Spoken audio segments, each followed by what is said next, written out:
hidroponik atau usaha pertanian lainnya, saran saya adalah jangan takut untuk mencoba gitu ya. Karena zaman sekarang tuh teknologi pertanian makin banyak dan makin gampang untuk dicoba.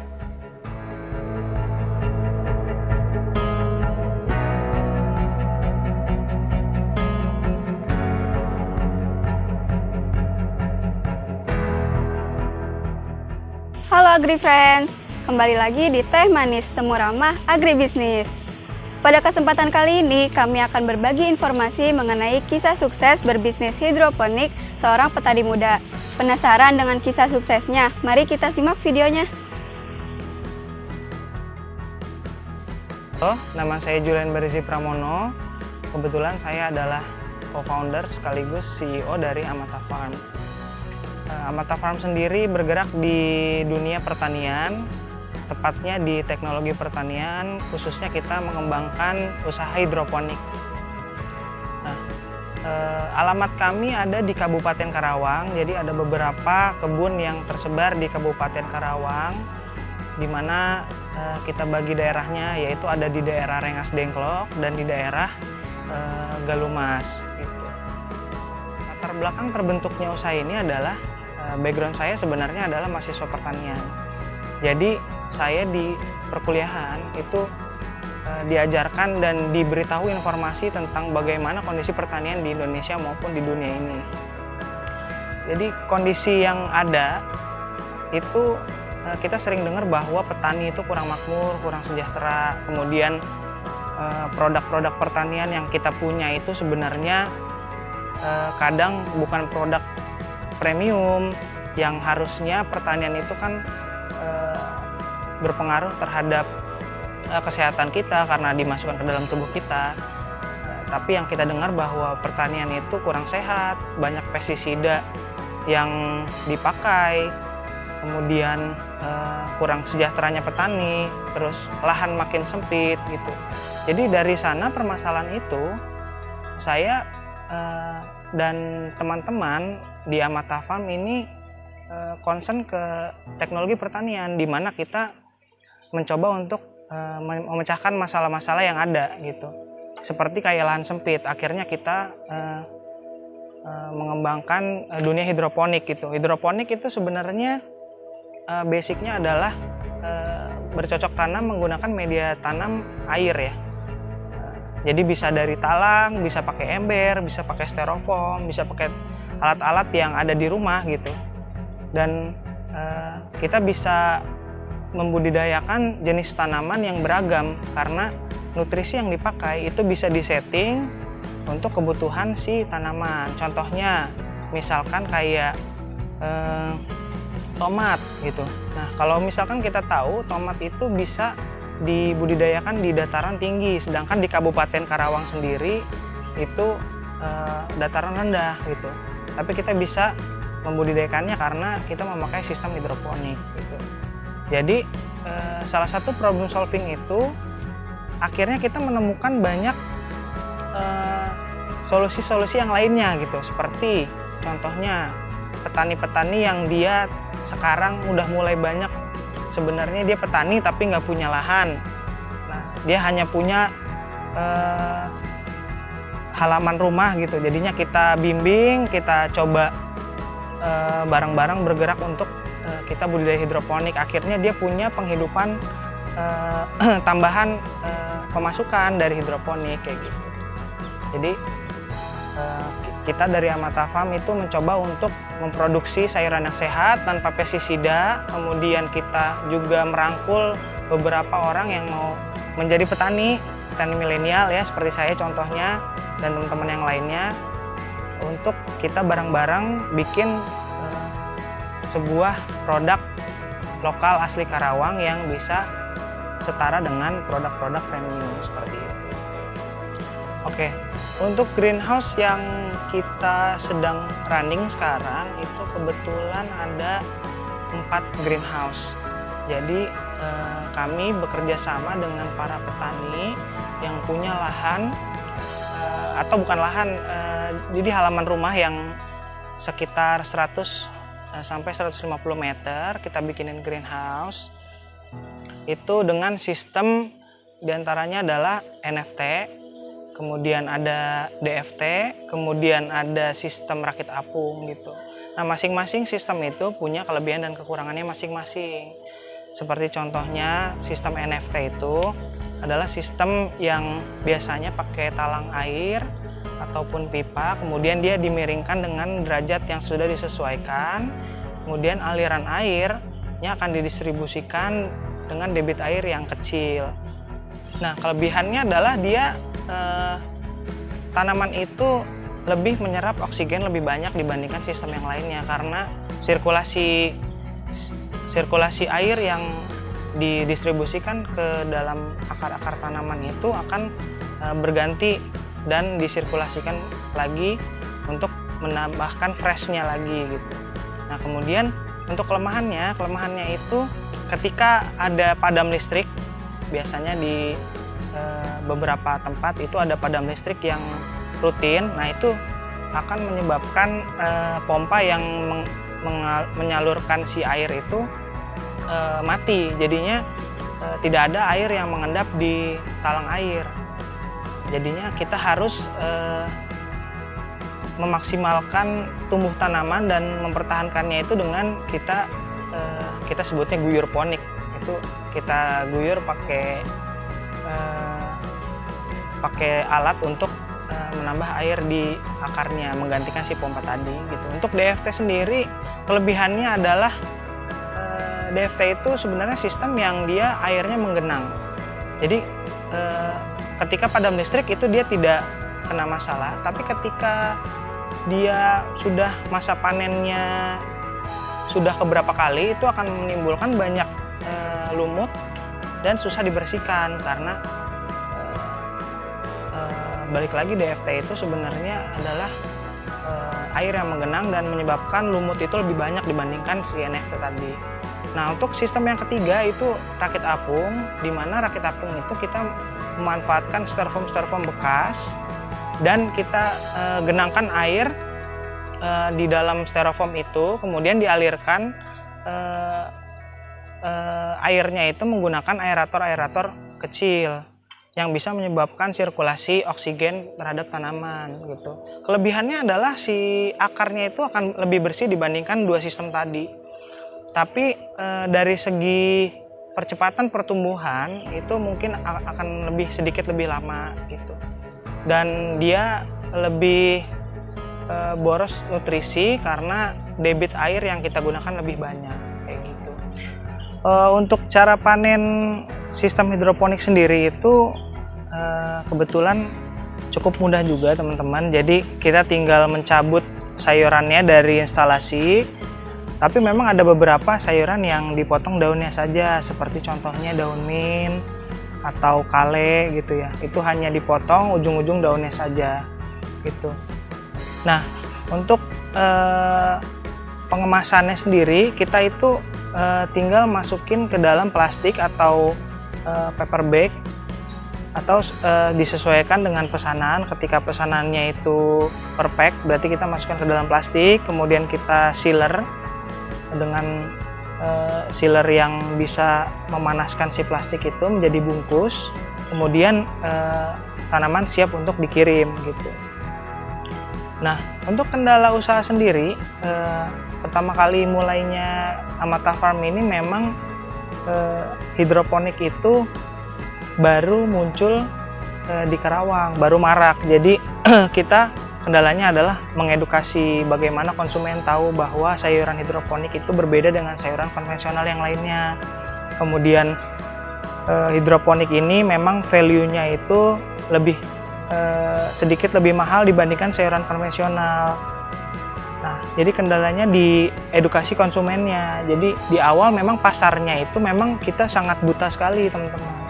Jadi kita nggak tahu nih nanti jualnya kemana kayak gitu. Tapi seiring berjalannya waktu, dengan cara kita campaign terus, kita mengedukasi para konsumen dengan cara pakai sosial media, kemudian kita bikin pameran gitu. Terus setiap kali ada konsumen yang dia sedikit lebih peduli dengan kesehatan gitu, kita coba deketin, kita coba edukasi tentang sayuran hidroponik, kita kasih sayuran gratis dulu sampai dia cobain dan tahu khasiatnya dan manfaatnya, baru nanti kita setelah itu distribusi dan produksi lebih banyak lagi seperti sekarang kayak gitu. Target pemasaran yang kita tuju di Amata Farm sendiri, kita fokus ke supermarket karena memang supermarket itu biasanya konsumennya sudah teredukasi dengan sayuran-sayuran sehat, dengan dibarengi dengan label-label yang memberikan informasi tentang sayuran sehat itu sendiri. Kemudian kita juga masukin ke dalam pasar kafe, rumah sakit, kemudian rumah makan gitu ya. Jadi sebenarnya komoditas yang kita budidayakan juga itu mengikuti dengan apa yang dibutuhkan pasar gitu. Kalau misalkan contohnya dengan supermarket, itu kan biasanya konsumennya adalah ibu-ibu rumah tangga, kemudian mahasiswa atau orang yang memang dia akan dimasak lagi di rumah. Itu biasanya sayuran-sayuran yang common atau yang biasa dimasak seperti bayam hijau, bayam merah, kemudian kangkung, pakcoy gitu. Kemudian kalau misalkan kita masuk ke pasar kafe, itu kan dia butuh banyak garnish gitu untuk minuman juga. Itu kita budidayakan daun mint untuk si rasa mentol di minuman, kemudian garnish si makanannya gitu. Kemudian kalau resto ya kebutuhan resto seperti selada, kangkung itu yang kita budidayakan gitu. Jadi untuk target produksi sendiri kebetulan kita juga di sini mungkin kita dibagi dengan pengiriman aja ya. Setiap pengiriman itu mungkin sekitar kalau kita bisa jual itu satu packnya itu 200 sampai 250 gram. Jadi satu kali kirim itu kita bisa kirim sekitar 200 sampai 300 pack gitu setiap harinya gitu. Dalam seminggu kita bisa kirim 2 sampai 5 kali kayak gitu sesuai dengan kebutuhannya seperti itu. Terus kendala yang ada di pasar itu memang di tahun 2022 ini mungkin lebih banyak lagi orang yang sudah mengenal hidroponik. Jadi makin banyak kompetitor yang ada.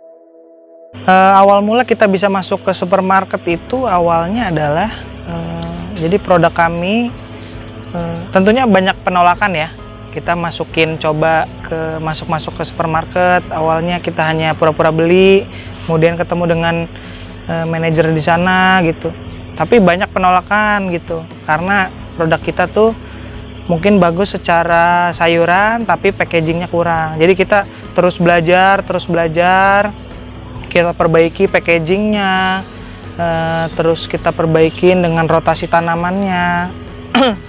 Akhirnya sampai di mana kita udah bisa memproduksi sayuran yang benar-benar kualitasnya premium gitu.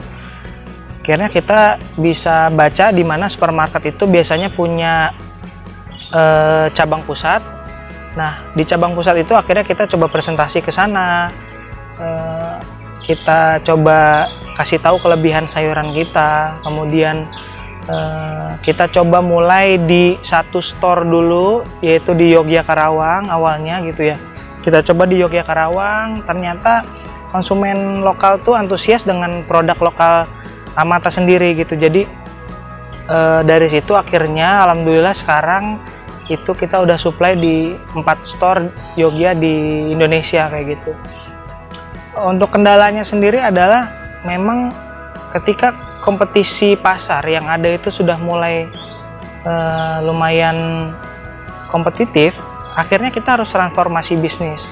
Jadi di mana Amata tuh bukan lagi produksi sayuran yang common, memang masih ada tapi dikurangi jumlahnya. Jadi kita sekarang produksi sayuran-sayuran premium untuk benar-benar kita menjangkau pasar yang lebih mempunyai nilai yang besar. Contohnya seperti kita budidaya kale, siomak, selada-selada premium seperti butterhead, romaine, lettuce kayak gitu. Oke teman-teman yang mau mulai usaha hidroponik atau usaha pertanian lainnya, saran saya adalah jangan takut untuk mencoba gitu ya, karena zaman sekarang tuh teknologi pertanian makin banyak dan makin gampang untuk dicoba gitu. Di halaman rumah bisa, kita punya lahan tanah bisa, jadi semuanya bisa. Nah, untuk pasar sendiri jangan takut, karena kita tahu bahwa populasi manusia itu semakin bertambah gitu. Bahkan menurut WHO itu tahun 2022 itu 7 miliar populasi manusia. Nanti di tahun 2050 itu akan nambah jadi 9 miliar gitu. Jadi bisa bayangkan kebutuhan makanan itu akan semakin banyak, kemudian tanah dan lahan tuh makin sempit. Jadi yang namanya hidroponik, teknologi pertanian yang lainnya, seperti sekarang tuh udah banyak yang mengembangkan sayuran pakai lampu UV dan segala macam. Nanti tuh petani-petani itu akan beralih gitu. Jadi yang tadinya di tanah semua nanti akan pakai hidroponik. Kemudian yang tadinya pabrik-pabrik itu memproduksi barang-barang metal gitu ya. Sekarang kalian bisa lihat bahwa nanti pabrik-pabrik akan memproduksi tanaman, di mana di dalam sebuah ruangan tertutup yang tidak ada cahaya pun itu sudah bisa membudidayakan tanaman gitu. Jadi makin banyak teknologi yang kita bisa coba, apalagi untuk kalian yang mahasiswa pertanian, itu saran saya adalah coba untuk cari passion untuk di jenjang selanjutnya tuh kita akan memproduksi sebuah produk pertanian apa nih, karena sayang gitu ilmu yang kita pakai di perkuliahan itu jangan sampai menguap lah gitu ya. Jadi tipsnya adalah kalau memulai bisnis itu kita jangan cari untungnya dulu. Kita jangan cari kemudahan di dalam bisnis, tapi kita cari bagaimana kita bisa memecahkan sebuah masalah yang ada di masyarakat ini gitu. Ketika ada masalah, biasanya ada solusi, dan solusi itu biasanya ketika solusinya itu relevan dengan apa yang dilakukan oleh manusia, biasanya akan dipakai untuk banyak orang gitu. Seperti contohnya hidroponik gitu. Hidroponik nih sekarang ibu rumah tangga, karyawan yang pulangnya malam, bahkan bukan orang pertanian pun sekarang tuh bisa membudidayakan hidroponik gitu. Nah, tinggal gimana caranya kita mengemas sebuah bisnis itu menjadi lebih menarik lagi gitu. Jadi buat kalian mahasiswa dan yang mau terjun di dunia pertanian, jangan takut kotor doang ya, tapi kita jangan takut untuk menyandang status sebagai petani gitu. Karena sekarang petani itu adalah satu sektor yang terus dipertahankan bahkan di dalam keadaan pandemi pun gitu. Bahkan sekarang di pandemi justru sektor pertanian yang paling maju kayak gitu. Jadi teman-teman, kalau ada yang mau nanya lebih lanjut tentang Amata Farm, itu bisa langsung masuk ke Instagram Amata Farm di @amatafarm. Kemudian kalau mau lihat kebunnya bisa langsung kontak saya, nanti ada di Kabupaten Karawang gitu ya. Jadi nanti kita bisa belajar bareng-bareng bagaimana nanti sayuran tuh tumbuh dengan sehat, tumbuh dengan bagus kayak gitu. Sampai kita juga punya program untuk siapapun yang mau untuk membudidayakan hidroponik, kita bisa tampung dan kita carikan pasarnya gitu, asal mau memulai kayak gitu dan konsisten. Nah, semoga video ini bermanfaat. Saya kurang lebihnya mohon maaf karena saya masih belajar juga. Wassalamualaikum warahmatullahi wabarakatuh. Nah, sangat inspiratif dan menarik bukan? Banyak ilmu yang bermanfaat yang dapat kita petik dari kisah Kang Julian sebagai CEO muda Amata Farm. Untuk itu, ayo petani muda, kita bangkitkan Indonesia menjadi lumbung pangan dunia. Stay tune di sosial media kita ya, nantikan konten-konten menarik lainnya. Himagri, salam profesi.